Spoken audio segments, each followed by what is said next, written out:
Hey Amarillo, I'm Jason Boyette, and you're listening to Hey Amarillo, the interview podcast featuring some of the most interesting people and stories of Amarillo, Texas. This week's episode is supported by Wick Realty. I have recorded every interview over the past year in my home studio, including this interview. My family and I love our house. We love our neighborhood. We're here because Wick Realty helped us sell our previous home and buy this one. Wick is invested in seeing Amarillo flourish economically and socially for all groups of people. So if you're buying or selling, if you're building, if you're looking for investment property, or if you're a first-time homeowner, talk to Katie Wick or one of her outstanding agents. That's wickrealty.com, W-I-E-C-K. And as part of this podcast partnership with Brick and Elm Magazine, I want to give a podcast shout-out to Leslie Massey, Farmers Insurance. The new September-October issue of Brick and Elm is out now. The feature story is about the small local producers you can meet at the Amarillo and Canyon Farmers Markets. Look for it on newsstands or visit brickandelm.com. Today's guest is Dr. Whitney Dowd, who is a doctor of nursing practice. She's a nurse practitioner, and she's worked in the local healthcare world for more than 15 years. She's the owner of Bloomology, which offers primary health care, women's health and hormone services, skin care and aesthetics services, and other specialized wellness care for patients here in Amarillo. She's been a nurse since 2008 and has a really interesting background, including several years treating patients at the J.O. Wyatt Clinic here in Amarillo. Whitney is also an assistant professor of nursing in the Laura and Joe Street School of Nursing at West Texas A&M. So we talk about her upbringing in Amarillo, her journey through the medical world, and how she ended up going the entrepreneurial route and opening her own practice in med spa. Here's Whitney Dowd. Whitney Dowd, welcome to the Hey Amarillo podcast. Thanks for being here. Hello. Thank you for having me. Yeah, absolutely. It's an honor to have you. I know that we've been trying to schedule this for a long time, so I'm glad that our schedules finally aligned. I want to start with you the same way I start with all my guests, and that's just to ask you why you're here. So what brought you to Amarillo in the area in the first place? So I'm actually an Amarillo native. I was born and raised here. I graduated from Tascosa High School, class of 2004. I went to WT, so I'm an alumni of West Texas A&M University. I raised my kids here. They go to Tascosa. This is home. Okay. Fully immersed here. Yes, then. absolutely. I moved away for 1 year. Oh, did you? Okay. I went to college in Arlington for a year and immediately came back. Like, this is my place. Okay. Do you know what brought your family here in the first place? Do you have any sense of that? Not really. So my parents are both from small towns. My mom's from a small town called Hamlin, Texas. Okay. It's about an hour north of Abilene. My dad is from Kittiquay, Texas. Okay.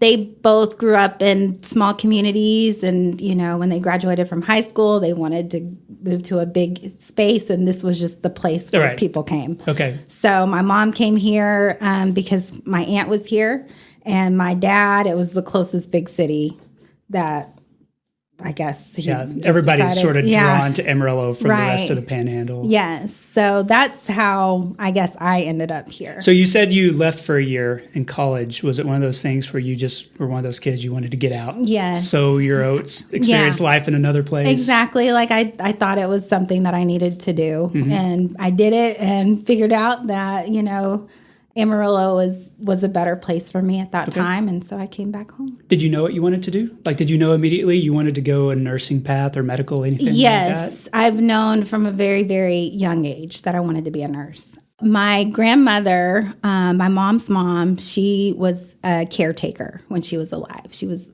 always taking care of, quote unquote, older people. As she got older, you know, they were younger than her, but that was something that she did. And so in the summer times, we would go stay with her, and that's what she did. She took care of people. And so she exposed me to that. I feel like if she was born in a different time, then she would be doing what I'm doing. Okay. She would be a nurse or a nurse practitioner or a physician. I don't know. Those options were not available for her. Right, exactly. You know, seeing what she did, that's what fueled me to do what I do. I know that you're in a place right now of leadership and entrepreneurship, but what did your nursing career look like? You know, right out of WT, what was your path? Well, it's been kind of a tumultuous, is twisty turny. I don't know what the technical term is for it, but it's been definitely a path. So I had my children very young. Okay. I have a son and a daughter. I had my first kid when I was 20. So I was not done with college. I was kind of still trying to figure out. I knew I wanted to be a nurse, but not sure where. And so I had my daughter. I ended up going to LVN school at Amarillo College. Okay. Great program. During that program, I actually ended up pregnant with my son. So I had my second child right when I was finishing that program. Immediately after finishing, I decided to just keep going. So that's when I enrolled at WT. I did their BSN program. And as a young mom. As a young mom with two very young children. That's impressive. It was not easy, but it was absolutely worth it. After finishing the BSN program at WT, I worked as a staff nurse in the neonatal intensive care unit at Northwest Texas Healthcare System. Okay. I was there 4 or 5 years, at the same time working on my master's. I knew that I wanted to do more. I didn't know if I was capable of it. I didn't know if I had the time. So I just, I guess like a fake it till you make it kind of thing. I mean, we're all doing that. Right. So, I mean, I figured it out, obviously. But yeah, I was a staff nurse, and then I went back into WT for my FNP, so my family nurse practitioner certification is what I have. And no regrets. I love it. And a lot of people don't know this, but I'm actually an assistant professor at WT in that same program. Okay. So I'll be starting, this will be my second year as a instructor in the program that I graduated from a little over 10 years ago. Okay. I want to ask about being a staff nurse in the NICU. As a young mom still, like, is that a heavy position? I mean, it's one of those things. I know a lot of nurses. You can't bring home a lot of what you do because you see a lot of trauma. You have a lot of high points, but also some hardships. And being around children like that, I would think might be psychologically something you have to deal with. Yes, it was a tough job. I tell people that there were way more good days than there were bad days. Of course, there were bad days, but being able to see a little micro preemie, a baby that's less than 1 pound, survive and grow and thrive and go home with their family was very rewarding. It was a difficult job, but I wouldn't change it. If I had any option of, like, if you could work anywhere in the hospital, even to this day, I don't think I would work anywhere You'd other still than go the that NICU. direction. Yeah, absolutely. So at what point did you start thinking of moving beyond a direct care hospital kind of setting? I really needed a job that accommodated my kids' lives. Okay. That was the biggest motivator. Is I need a job that's 8 to 5 so that I can take my kids to school, pick them up. Shift work in the hospital is great if you're young and single. But when you have a family and you have responsibilities and your kids have programs at school and, all these different things, it's hard. I was having a lot of days where I actually worked nights, so I was available during the day, but I was like a zombie. Yeah, that's when you're supposed to be asleep, right? Right, I'm supposed to be asleep. So I was, I was going to things, but I wasn't able to be as present as I wanted to be. And so it was a really difficult sacrifice, not just for me, for my kids, for the people close to me, my sister, my mom, because, it takes a village. Yeah. It's not just just me doing it by myself. I needed that support. And so it was a huge sacrifice, very well worth it, but also very difficult. It was a hard decision to make. So what did you end up doing then? So as far as work? Yeah. So once you decided, okay, shift work is not going to be for me, then what do you do next? I went to school. Okay. So I enrolled at WT. I went through their program, graduated, passed boards, and then I started working at Haven Health, which is healthcare it's women's health. So I worked there for about a year, loved it. I loved the patients that came in. They were mostly young women who needed help. And so, you had your run of the mill exam, come in, get checked out, get my prescriptions, move on with my life. But you had a lot of women that were coming in who, first of all, had never seen anyone like me in the position that I was in. Yeah. So there's a representation sort of impact. Exactly. And so that was 10 years ago. I was 10 years younger. So I was a young African-American woman in that position. And so, that was almost jarring to a lot of people. Right. They hadn't seen anyone that resembled them that was in a position to help them. There was a certain amount of comfortability that came along with that. I did a ton of counseling. So as a nurse, you wear many different hats, right? Counseling is one of my hats that I wore.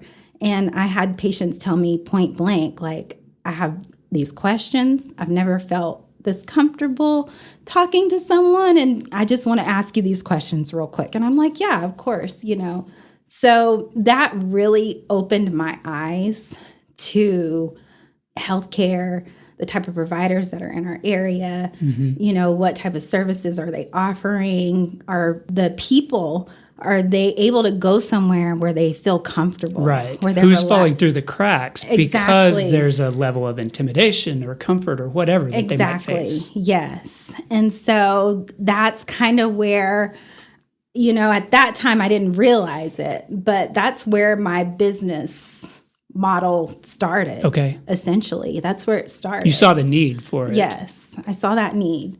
I was nowhere near being ready to own and operate my own wellness or healthcare practice, but the seeds were being planted. Okay. So that's where it kind of got started. So tell me about the decision then to launch Bloomology and to actually open your own practice, because there's, for many people, you can see a need, but the steps into entrepreneurship, starting a business, going through all that startup stuff is still like really hard. And not everybody makes it to that point. Somehow you made it to that point and then passed it so that you're thriving now. Yes, and it was not easy. And one of my favorite things to tell people is that you don't know what you don't know. Okay. And there are so many things that even to this day, I still just don't know. I've learned a lot of lessons the hard way, unfortunately. I'm learning them. The seed was planted many, many years ago. I actually ended up leaving that job after about a year. Okay. And I went and worked at the J.O. Wyatt Clinic on Emerald Boulevard. I worked in pediatrics there for almost 10 years. Okay. So almost the same type of demographic, but more so children. I only saw children. But, when you're seeing kids, you're not just seeing them. You're seeing their whole family. You're seeing the parents. You're seeing their older siblings. A lot of low-income Medicaid, a lot of refugee families. And so sometimes somebody had coverage and somebody didn't. And so it's like, okay, well, these two kids have this same problem. I'm going to bring in so-and-so, and I need to know what I need to do for the rest of my family. So a lot of that, which I absolutely loved it. I love helping people. I'm selfish in the way that it makes me feel good. Yeah. It makes me feel good to know that I helped someone and that I potentially changed their life. And, and working at J.O. Wyatt, I was, again, in a position where they saw their healthcare provider that mirrored their image. Okay. Right? I was a little bit older, but when I first started, I was in my late 20s. Mm-hmm. So young woman. You still look very young. So well, thank you. No one on the podcast will be able to see me, but we'll have a photo later. And okay. But young woman, young mom. Mm-hmm. So I had a lot of patients that were young mothers. So that was another thing that, they could identify with. Like I said, a lot of refugees, a lot of minorities, a lot of non-English speaking patients. I don't speak any other languages, but, to come over into the United States and to just basically get thrown in this whirlwind of, go here, sign this, do this, you need this card for that. It was very confusing. And so I was able to be that go-between for a lot of those people. If you think about it, like nobody really teaches you how to navigate the healthcare system. No. So, we know that you go to the doctor's office, you tell them what's wrong with you, they give you a prescription, you take it to the pharmacy, you get it filled, you take your medication. Well, in these countries that these refugee families are coming from, they don't necessarily have that type of setup. And so they're coming in, they don't realize, okay, you gave me this piece of paper or you told me to go to the pharmacy, but why? What's a pharmacy? Right. You want me to take this medicine for how long? Like, why? They don't understand that there are chronic conditions in which you take medication. And a lot of people here who've lived here for years and years don't understand that too. Or you put the burden on a pharmacist at Walmart to explain what's happening when they're so busy that they're just ready to see the next patient. Exactly. Or they may not have access to translators, which is also, that was something that we didn't always have either. But we had a line of communication that way. So, trying to set these families up for success, and every time they come in, teaching them how the system works. If you have this problem, you go here, versus, the emergency room being overused. Or the ambulance. They were calling the ambulance because their water was out. There's so much that people don't realize. There's so much education. And there are so many ways that you can really help change people's lives if you just sit and listen and talk to them. Okay. So that's probably another one of the pieces of me helping to... A very formative period then. Yes. And so you said it lasted 10 years? I was there almost 10 years. How did you know that it was time for something else? I just knew. Okay. Working in healthcare is very difficult. I worked there through COVID. Yeah. So that was, just to be honest, it was terrible. Well, it sounds like a really high intensity job. There's a lot of doctors that can see a lot of patients each day, and then go home knowing that their patients know what to do. They know how to get the medication. With a lot of refugee families, with a lot of people living in poverty, I would think that you carry a lot more of that home with you, concern about it, because you can't just release them into the world and say, okay, now they're going to be fine. We diagnose this. They know what to do. Right. So, yes. There's a burden to that. Oh, yes. Many, many sleepless nights. But yeah, it's hard. It was a hard job. And it was a very difficult job to leave as well. Because of that, because of the relationships that I built, there are families that I had. Mom and dad came in when I first met them. They had one little baby and a toddler. And by the time I left, they had 8 or 9 kids. Wow. It was hard to leave that. Yeah. But a lot of people who were in healthcare during the pandemic burned out during that time and were ready to look for something else, whether it was still within the medical community or not. There was a lot of transition, a lot of change after that period. Yes, and that period of time really opened my eyes. And I've always ventured out just a little bit. Like I pick up part-time work here or there. I'm a single mom, so I'm raising 2 kids on my own. I have bills and student loans and all these different things, and it's nice to have a little cushion here or there.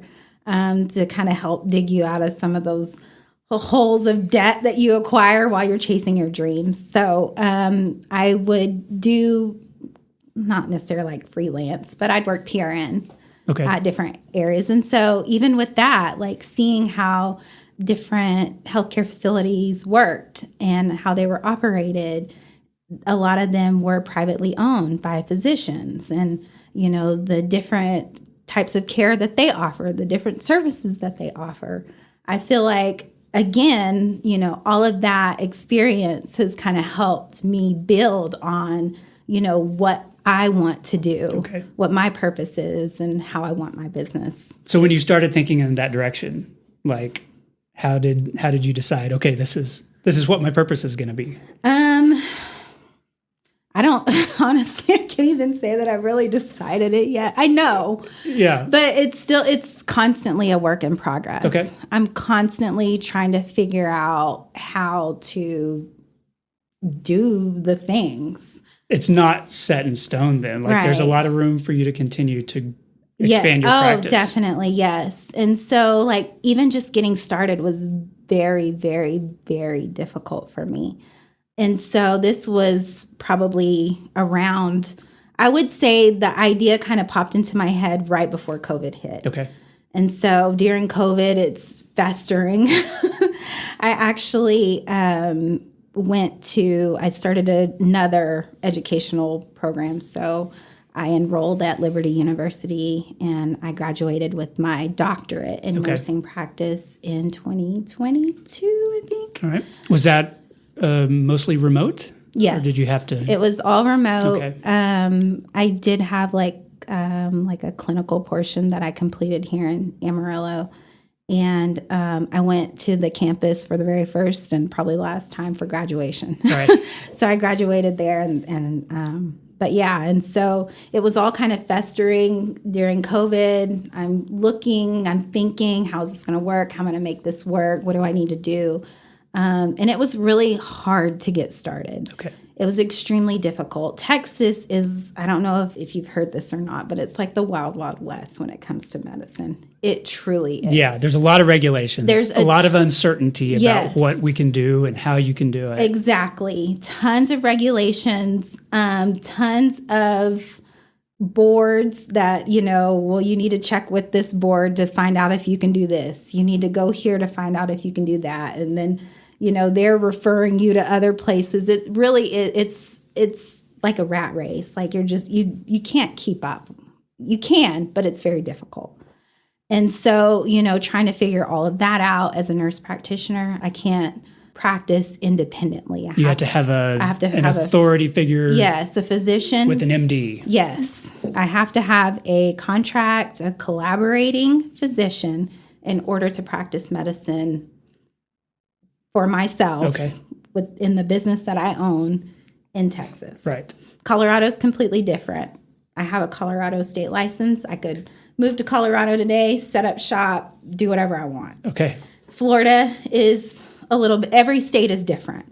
So Florida, they let nurse practitioners practice independently after they've had their license for a certain period of time, but not in certain fields. So you can do family medicine, but you can't do aesthetics.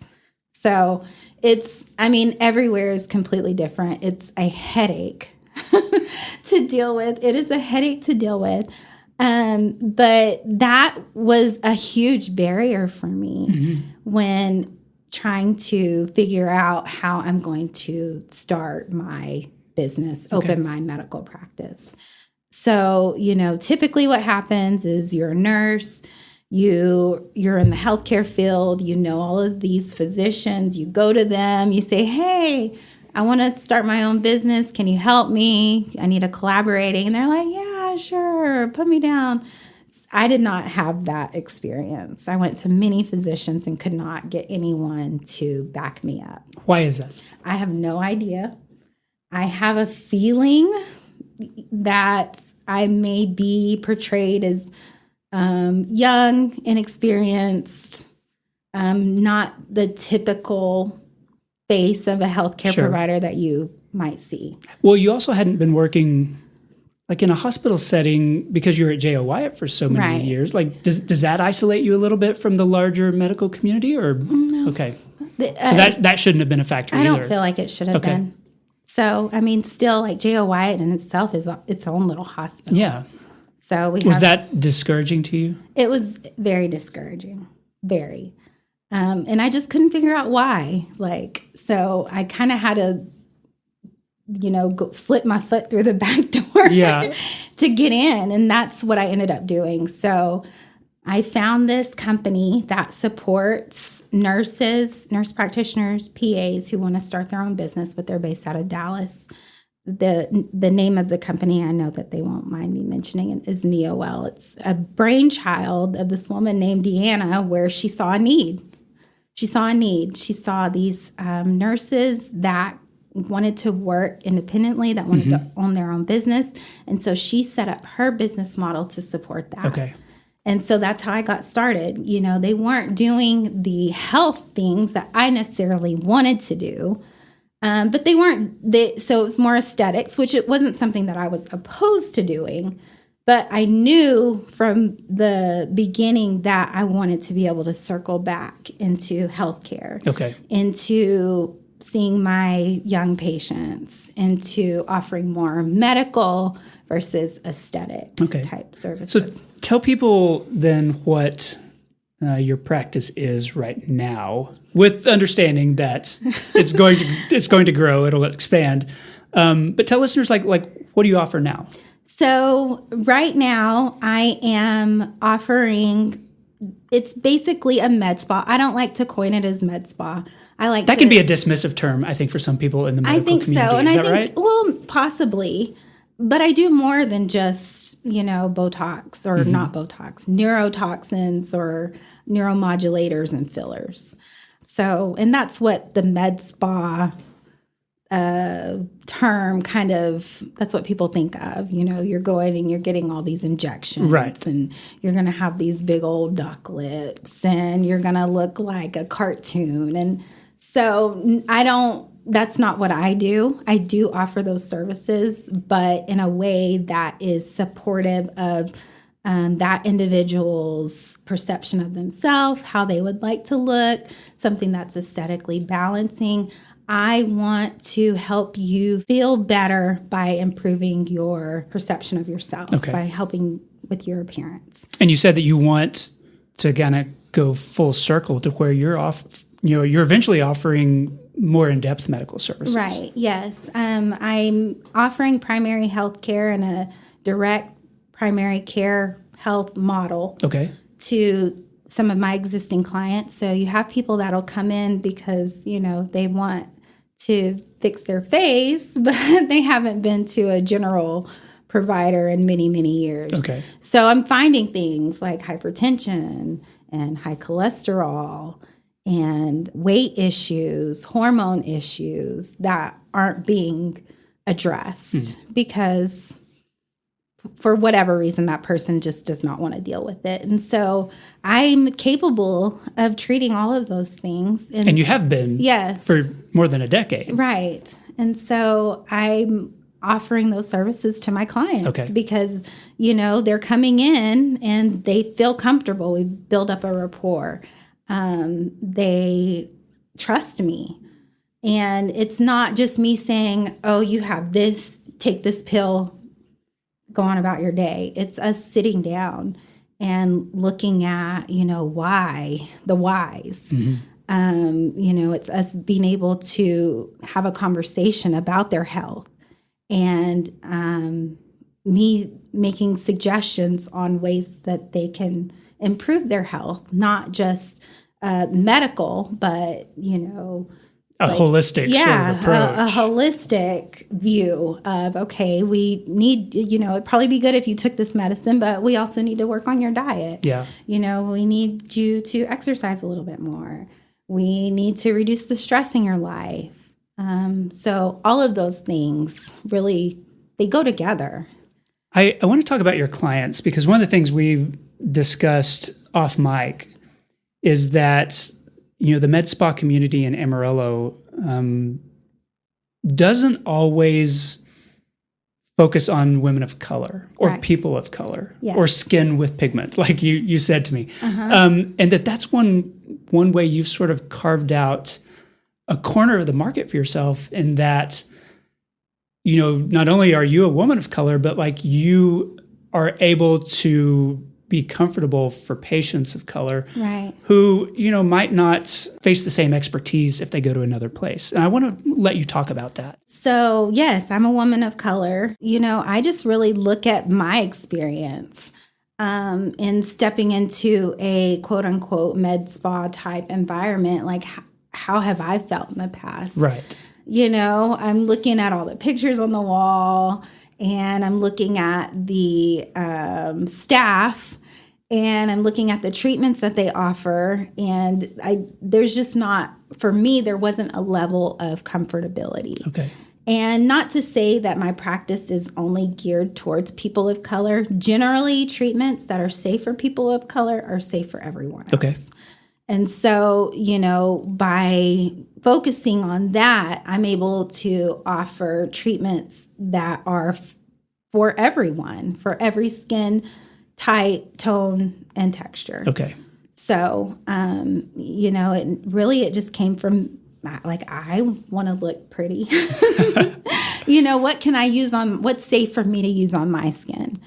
And so clients, they ask me, what do you do? What do you use? And whenever I'm seeing a client or a patient, I want them to be treated like they deserve to be treated. I tell people all the time, like, I would not recommend a medication, a treatment, anything to you that I wouldn't recommend for my own family, for my mother, for my sister, for my children. And that was before I even owned and operated my own business. That is how I determined my treatment plan. If this was me, if this was my kid, what would I want for them? And so I've just kind of taken that with me wherever I go. And I tell people all the time, if I feel like something, I would be uneasy about doing it or taking it, then I'm not going to recommend it to you until I know for sure that this is something that is safe for you. So. I know there have been conversations, and I've actually had these on the podcast, talking about women's health, and that for decades and decades there was a lot of testing of medication on men, but not on women. Yeah. And so you prescribe the same thing to a woman, it does something different. Right. And I wonder, because you are in skincare and you're working with women of color, is there a parallel to that? I mean, are there some products that have only been tested on skin that has lighter shades of pigment or melanin and not, yes, the skin of women of color? The easy answer to that is yes. Okay. Is that something that people don't know, don't realize? And it's easy to be like, well, this isn't working for me. Well, here's why. Right. Yeah, I think so. But, it's in knowing that, it's my job to try to change it. And so whenever I'm going to like educational conferences, I'm going to places and I'm participating in activities that address those issues. I want to ask to wrap this up. You have stayed in Amarillo. You came back after that 1 year of college. Yeah. Did you ever think, once you started thinking, okay, I'm going to start my own business, I'm going to open my own practice, did you ever think about going outside this area, or was it a no-brainer to just stay here and continue working with the people that you've been working with? No, I've never thought about starting a business outside of Amarillo. I've thought about moving outside of Amarillo. Well, you could go to Denver, right? And open, exactly. Have an easier way with the regulations. And that's the thing. Like outside of Texas, this would be so much easier and cheaper, basically. I'm paying someone a large amount of money every month just to basically to follow the rules. Yes, just to say that I can unlock my door every morning. So, but still, Amarillo is the place where I want to touch lives. Like, this is my home.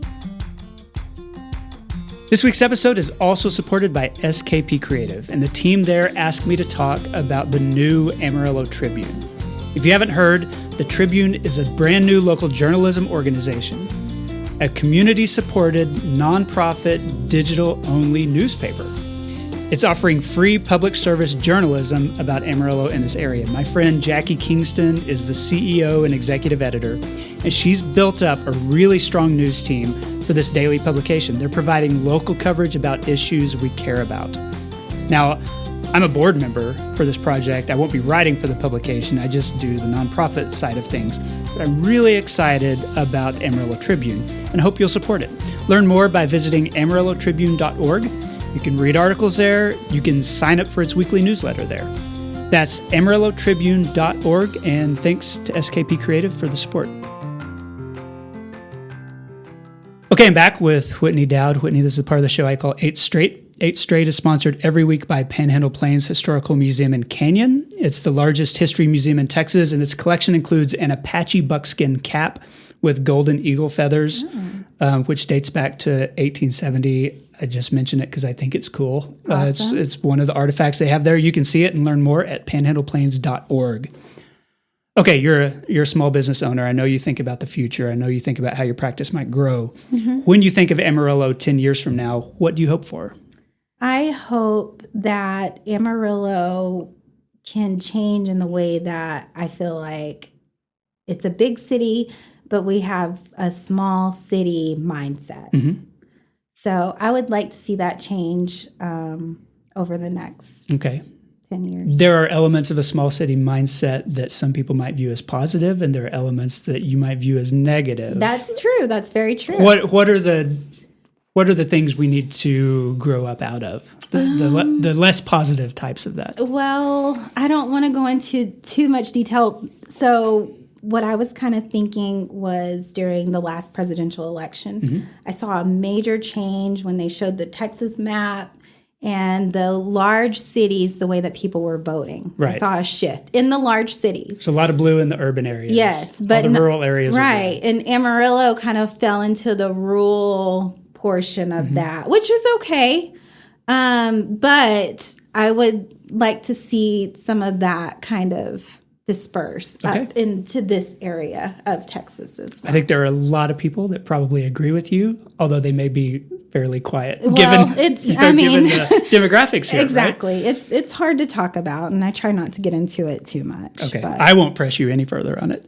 Other than wind, what does this area have too much of? Right now, road construction, mm-hmm. which is a necessary evil, but it is just a pain in the butt. Yeah. It's looking like something that we're going to be dealing with for the next several years. Yes. At some point, we'll be very grateful for all the nice, clean roads, right? Yes.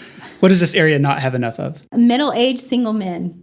I am single and I'm looking, and I feel like my options are limited. Yeah.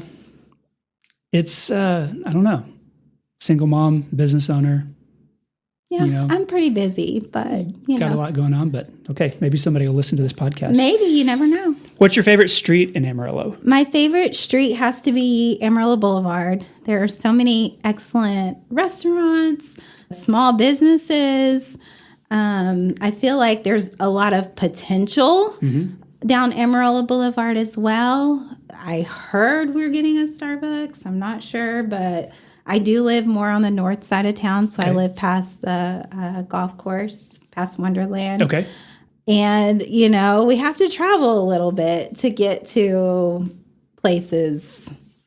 Yeah, there's not a lot of retail stuff north of Wonderland. No, there's not. What you find is a little bit more ag-related because you start to get into the outskirts. Yes.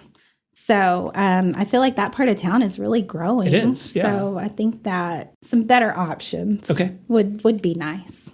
What's your favorite local restaurant or food truck? My favorite local restaurant is The Weekends, ran by Mr. Devlon Jones. Mm-hmm. Right there on Amarillo Boulevard. Right there on my favorite street, Amarillo Boulevard. I try to visit there at least once a week when I'm in town. The food is phenomenal. The staff, everyone's so friendly. It's he has his business set up like I have mine set up, warm, welcoming. And I know Devlon, I've never actually eaten at The Weekends. You've got to try it. Yeah. It's a large hole in my consumption of good Amarillo food, so I need to make that right. What's the most underrated aspect of living in Amarillo? Probably people don't realize that we have really pretty sunsets here. Mm-hmm. We have a beautiful sky, and I think the people that live here know. I know that people have come here to film our sunsets. Yeah. And if you ever live here and then move someplace else, you start to realize, it's much harder to get that kind of sky here. Exactly. Too many trees or hills or whatever. Yes. So, what's your favorite local nonprofit? Probably Panhandle Community Services. Okay. They offer a wide variety of different services that are specific to the people of Amarillo who are in need. They're open year-round. Mm-hmm. They offer connections. If they don't have what you need, they'll get you connected to somebody that will. And so my mom, she actually works for that company, nonprofit, and even as an employee, they've taken great care of her. So not only do they take care of the people of Amarillo, they take care of their employees as well. Good to know. Last question. When was the last time you visited Palo Duro Canyon? It's been a few years, probably, I would say in the last 3 to 4 years. Me and my girlfriends, we went on a hike. I have this amazing group of friends, and we had made weekend plans to go out to Palo Duro Canyon, and we picked our trail that we were going to go on. And halfway through the trail, it kind of had like a cutoff where you could, I guess, circle back to where you started. So we ended up just taking the shortcut. Cutting it short. Yeah, but we had a good time. Okay. We packed lunch and we sat and had a picnic and we talked, and so. Okay. And that concludes the 8 straight questions. I like to close by asking my guests to endorse something. So what's one thing you would like listeners to know about or to experience? Finding a good church home. Okay. I think it's super important to have a place that you can go to where, they're able to help bring you closer to God and to teach you about the Bible and to develop that sense of family. I think it's super important to have that. Where do you go? I go to Mount Zion Missionary Baptist Church. So that is a historic church It is. in the North Heights. It a long history. It's the oldest Black church in Amarillo. Yeah. I believe Bones Hooks was one of the founders of that church back in the early 1900s. Mm-hmm. That's true. Okay. So. Well, that's one of those questions when you meet somebody new in Amarillo, you inevitably get asked, where do you go to church? Right. And that's another thing as a business owner that you don't want to get too much into is religion. Yeah. But I do feel like that's important. Okay. Whitney Dowd, thank you so much for being on the podcast. I appreciate it. Thank you so much for having me.